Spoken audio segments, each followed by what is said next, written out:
says it's preparing to potentially off thousands of federal workers. I can't tell you how many letters I've personally opened up in my kitchen, nor can I tell you how many letters Laura has, and I know you my wife. Senator Whitehouse, I would be happy to with you. President Trump is setting his sights on the mysterious of pilot Amelia Earhart. When you go somewhere as an unrestricted free agent, you a big right? There's a lot of expectations. Do y'all remember the floppy disk? Yeah. That's me. I don't hurt something's a floppy disk. Derek again. Your ex. Nothing wrong with that, right? Why not?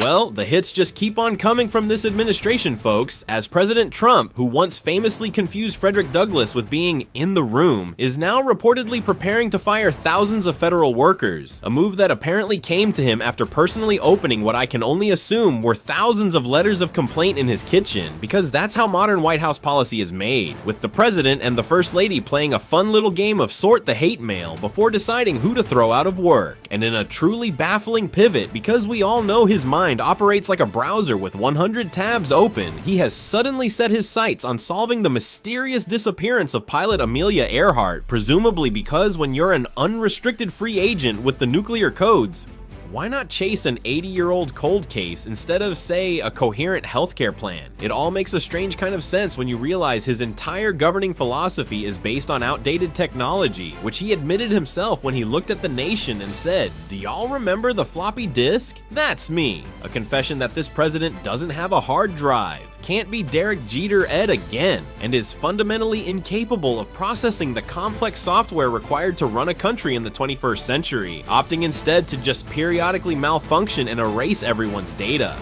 And his erections can deadlift a Cybertruck. So congratulations, Mr. President. I will say, remember, there's someone out there who has to give Donald Trump a prostate exam.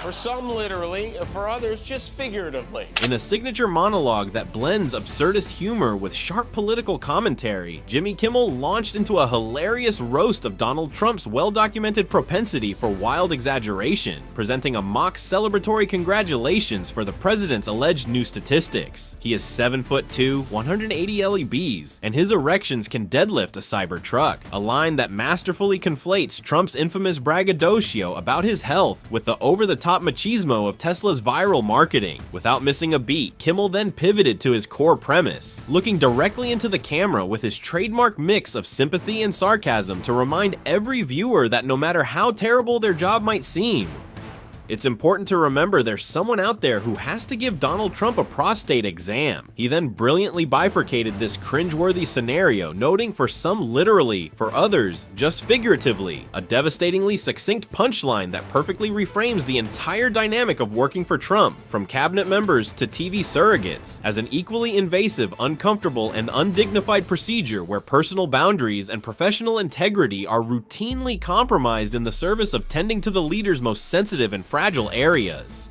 Marco, you can talk a little bit about what's going on, and well, go ahead. Yeah, Mr. President. I don't know one day perhaps the entire story will be told about the events of yesterday, but suffice it to say, it's not an exaggeration that none of it would have been possible without the President of the United States being involved.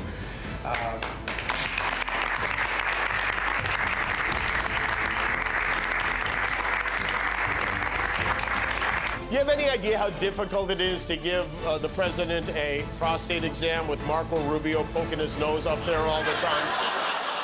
So that was from the president's televised cabinet meeting today. And Marco wasn't the only one gobbling his polo.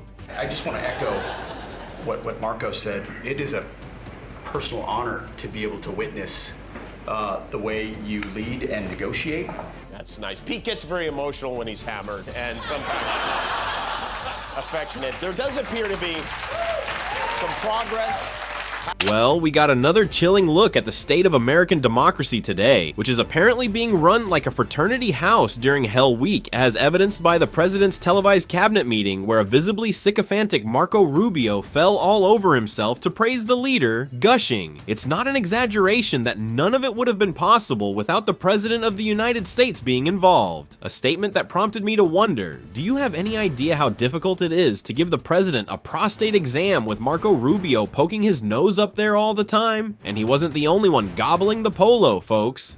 We then had Rick Perry, who once famously forgot the name of the department he now runs, getting misty-eyed and calling it a personal honor to witness the way you lead, a moment that can only be explained by Pete getting very emotional when he's hammered and sometimes affectionate, all while the administration claims there's progress happening in the Middle East, which probably just means a Bedouin leader finally agreed to hold Trump's Sharpie while he draws a new country on the map. Have agreed to phase 1 of the peace plan he forced on them because they're giving out the Nobel Peace Prize tomorrow. He grabbed them by the PC and they liked it.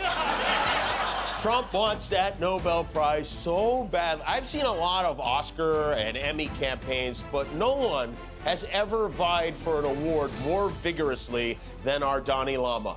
Obama got a Nobel Peace Prize. He didn't do anything. They gave it to Obama for doing absolutely nothing. He got the Nobel Prize for doing nothing. They should give me the Nobel Prize. Everyone says that I should get the Nobel Peace Prize. I had so many people, you should get the Nobel Prize. I was nominated for the Nobel Peace Prize. I got the Nobel Peace Prize nomination. I got nominated for the Nobel Prize. Where's my Nobel Peace Prize they don't talk about?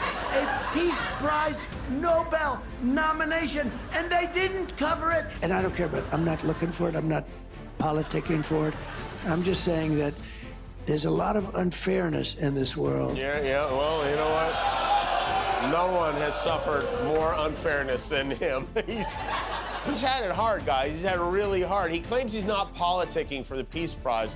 In a performance of truly Olympic-level self-pity and obsession, our former president has once again proven that the only peace he's truly interested in is the kind that comes with a gold medal, as he took to the airwaves to rage that Israel and Hamas have apparently agreed to a peace plan he forced on them. A diplomatic strategy he charmingly summarized as, he grabbed them by the PC and they liked it. All because, in a stunning coincidence, the Nobel Committee is handing out its awards tomorrow, and our Dalai Lama wants that prize so badly he's running a campaign more desperate than any I've seen for an Oscar or an Emmy. This was followed by a masterclass in contradiction, where he delivered a frenzied, repetitive soliloquy. Obama got it for nothing. I was nominated. Where's my Nobel Prize? I don't care about it. I'm not politicking for it. A protest so loud it could be heard from Oslo, all while claiming he's the victim of unfairness in a world that has simply failed to recognize his genius for peace. A claim so heartbreaking that you almost forget he's a billionaire who lives in a gold-plated penthouse. And in a move of stunning subtlety, this non-campaign for the prize was perfectly complemented by his own White House posting a message calling him the Peace President, a branding effort about as convincing as a participation trophy from a drone strike, proving that the only thing he's truly mastered is the art of crying victim while demanding a crown. To invade a yoga studio in Portland right now. This is all you need to know about how we're being perceived around the world. Norway braces for Trump's reaction if he does not win the Nobel Peace Prize. That's not a headline from The Onion, that's real. The government of Norway is scared he might punish them, that he might declare them an enemy for not giving him the Nobel Peace Prize. Give me that Peace Prize or I'll stick it up your Aurora Borealis. So the self-proclaimed peace president is at it again, and by peace, he apparently means sending a platoon of troops to liberate a yoga studio in Portland from the tyrannical grip of downward-facing dog, which is really all you need to know about how we're being perceived around the world right now. That while our leader is deploying the National Guard to seize control of a place that sells $8 kombucha, the entire nation of Norway is reportedly bracing for his reaction if he doesn't win the Nobel Peace Prize. A headline so perfectly insane it sounds like it's from The Onion, but is in fact our actual reality, where the government of a sovereign ally is genuinely scared that the President of the United States might declare them an enemy and punish them for not giving him a gold medal. essentially threatening to give me that peace prize or I'll stick it up your Aurora Borealis, proving that his entire foreign policy doctrine has devolved into a shakedown more fitting for a playground than the world stage, where the Northern Lights are now a potential target in a tantrum of geopolitical proportions. Arrested dozens of individuals that are Antifa members or affiliated with them, and I want to thank our Attorney General for prosecuting them and making sure they never see the light of day again. That's just the Secretary of Homeland Security suggesting we lock up American protesters for life. They have been so bold in making sure we're bringing those individuals to justice. One of the individuals we arrested recently in Portland was the girlfriend of one of the founders of Antifa. Finally! They got the girlfriend of one of the founders of Antifa.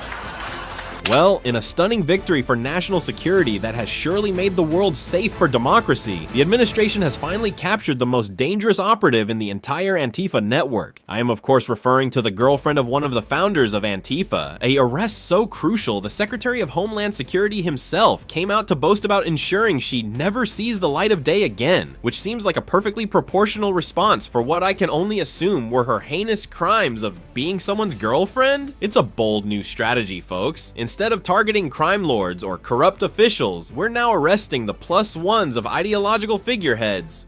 A brilliant law enforcement tactic that finally answers the question of what happens when you combine a witch hunt with a high school yearbook committee, and it really makes you feel safe knowing that while they can't find the actual founders of this shadowy organization, they've got the girlfriend, which is like catching Al Capone by arresting his barber's date to the prom. A masterclass in theater designed to distract us from the fact that the real promise of law and order has been reduced to a sad, desperate parade where they march a random person in a black hoodie in front of the cameras and hope we don't notice they're just pulling the curtain on another political stunt while the actual problems continue to fester, proving that an ounce of validation is worth a pound of cure. I have to say is that Washington, D.C. was almost as bad.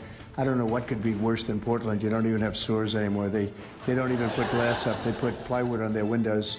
These poor people, they look out the window, they see wood. They don't have glass. I don't know what's scarier, the idea that he's making this all up or that he might actually believe this stuff. There are no stores. In a truly breathtaking display of someone who has clearly never been to the city he's describing, our former president offered his latest intelligence assessment of Portland, declaring with the absolute confidence of a man who gets his news from a burning haystack that Washington, D.C. was almost as bad, but Portland is a post-apocalyptic hellscape where you don't even have sewers anymore, and residents have replaced their windows with plywood, a claim that prompted a hilariously deadpan response from Jimmy Kimmel, who painted the saddest picture imaginable with poor people. They look out the window, they see wood, they don't have glass, before landing the crucial chilling point. I don't know what's scarier, the idea that he's making this all up, or that he might actually believe this stuff. This is the core of the joke. And the tragedy, the realization that the leader of the free world's perception of American cities is a complete fabrication, as if he's getting his daily intelligence briefings from reruns of On the Walking Dead, instead of actual data, confidently describing a version of America where every blue city is a lawless, sewerless, glassless war zone that exists only in the darkest corners of Fox News and his own imagination, proving that the most powerful tool in his arsenal isn't policy or diplomacy, but a seemingly bottomless capacity to believe his own utterly deranged fiction. Not come down. That is a reality. People's wages have not gone up. That's another reality. And so Americans are continuing to have a very difficult time getting by. That's Marjorie Taylor Greene. It's keep that up, you'll be dancing with Bad Bunny at the halftime show. In a moment so staggeringly out of character, it was like hearing a parrot suddenly recite an economist's white paper. Congresswoman Marjorie Taylor Greene momentarily broke from her standard repertoire of Jewish space laser theories and Hunter Biden's laptop to accidentally stumble upon a real issue, noting with stunning clarity that people's wages have not gone up and Americans are continuing to have a very difficult time getting by. A brief, shocking flash of lucidity that prompted Jimmy Kimmel to quip, "Keep that up." You'll be dancing with Bad Bunny at the halftime show, a joke that perfectly encapsulates the modern political carnival where a single moment of tangential contact with reality is all it takes for a fringe figure to be instantly rewarded with a veneer of mainstream credibility and a primetime spot in the GOP's desperate rebranding effort, proving that the quickest way to the Super Bowl stage isn't a coherent policy platform, but simply pretending to care about kitchen table issues for exactly as long as the cameras are rolling. And so, in the end, the entire spectacular circus of the Trump era, from his desperate Nobel Prize campaigns and apocalyptic fantasies about plywood-covered Portland, to his cabinet of sycophants and his bizarre feuds with children's entertainers, can all be perfectly summarized by one simple, one tragicomic truth. We are being governed by a man who treats the presidency like a reality show trophy, foreign policy like a shakedown, and the American people like a studio audience that just won't clap loud enough. He is, and always will be, a contestant desperately vying for a prize that can never be won in a game show that only he is watching, leaving the rest of us to simply hope that the final credits roll before the entire set collapses into the sewer system he's convinced himself doesn't exist. The punchline has become the policy, and the only thing left to do is laugh so we don't cry.